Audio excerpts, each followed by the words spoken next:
என்ன ஜானகி அப்படி பாக்குற? என்னால உங்களை புரிஞ்சுக்கவே முடியலங்க. ஏ, நான் அப்படி என்ன புரிஞ்சுக்க முடியாம போயிட்டேன்? திடீர்னு உங்க முடிவை மாத்திக்கிட்டீங்க. திடீர்னு எல்லாம் மாத்தல. மாயா சீனுவ வேண்டான்னு சொல்லிட்டு பஞ்சாயத்துல என் கௌரவத்தை காப்பாத்துனா பாரு. அப்பத்துல இருந்து எனக்கு ஒரு சின்ன தடுமாற்றம் இருந்துச்சு. அதனால யோசிச்சுதான் நான் இந்த முடிவை எடுத்திருக்கேன். உனக்கு நான் எடுத்த முடிவு சந்தோஷம் தானே? நீங்க இப்படி ஒரு முடிவெடுப்பீங்கன்னு நான் எதிர்பார்க்கவே இல்லைங்க.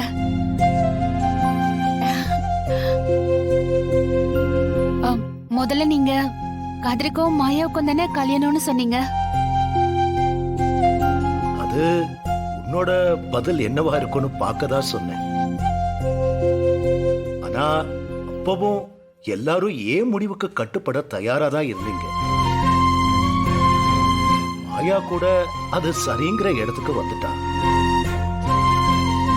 அப்பதான் தெரிஞ்சுக்கிட்டேன் மாயா என் மேல எவ்வளவு மரியாதை வச்சிருக்காங்க.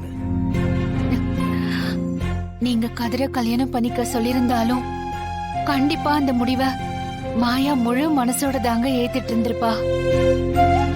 தெரியும். மாயா தான் அம்மா பண்ண தப்ப பண்ணக்கூடாதுன்னு இருந்தா பாரு. அங்கதான் அவ இந்த குடும்பத்துக்கு ஏத்த பொண்ணா மாறினா.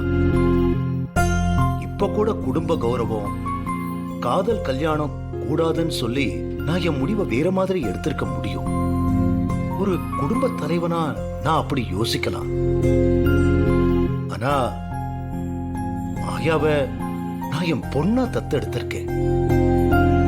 அவளோட அப்பாவா என்னால அவ சந்தோஷத்தை மட்டும்தானே யோசிக்க முடியும். நான் கூட மாயாவும் சீனுவும் உண்மையா விரும்பியும் அவங்கள சேர்த்து வைக்க முடியாம போயிடுச்சேன்னு கவலையா தாங்க இருந்த. ஆனா நீங்க மாயாவுக்காக ஒரு நல்ல முடிவெடுத்து அவளை சந்தோஷப்படுத்திட்டீங்க.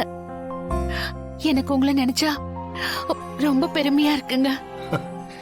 ஜானகி, நம்மள சுத்தி இருக்கிறவங்க எல்லாரும் நல்லா இருக்கணும்னு நினைக்கிற மனுஷங்க ரொம்ப குறைவா தான் இருக்காங்க.